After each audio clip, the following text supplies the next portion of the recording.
gudoomiyaha golaha guurtida Soomaaliland Salebaan Maxamuud Aadan oo saakashir gudoominayay kal fadhigay lahayd xildhibaanada golaha guurtida Soomaaliland waxa uu gudoomiyuhu ku wargeliyay in xildhibaanada maqan isla markaasina jarjaridooda ay bateen laga jarayo gunnadii ay qaadanayeen waxa uu sidoo kale ku wargeliyay xildhibaanada in xildhibaan kasto maqnaada laga jari doono gunnada ay qaataan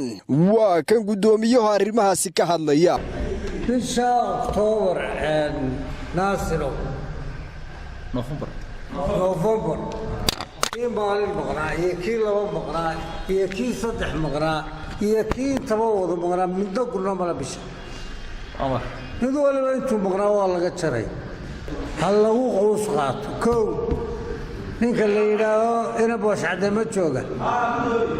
Abdulqaadir waa maalna waxa tiraa waa xanuunsanaya 3 bilood iyo siyaada salaadiin buu ugu maqayay Itoobiya maanta ka dambeeyay malaha isaguna oday xanuunsanayaan ku fuusinay oo dhisa iska maqnaa okay waxaynu isku ogeyn warida hadalkaygada wixii la jaro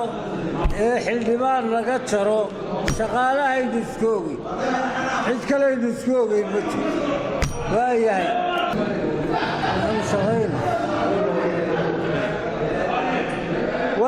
halkaan kala maqaabaqalo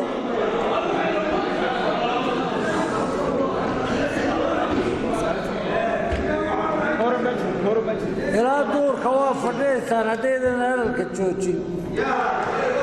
hadalka haddaydan joojin dee waa fadhiisaan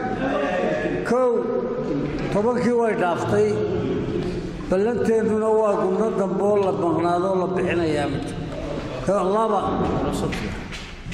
berito waa mawlidi nabigii sabtiga haddii alla ilaahayno maalin wanaagsan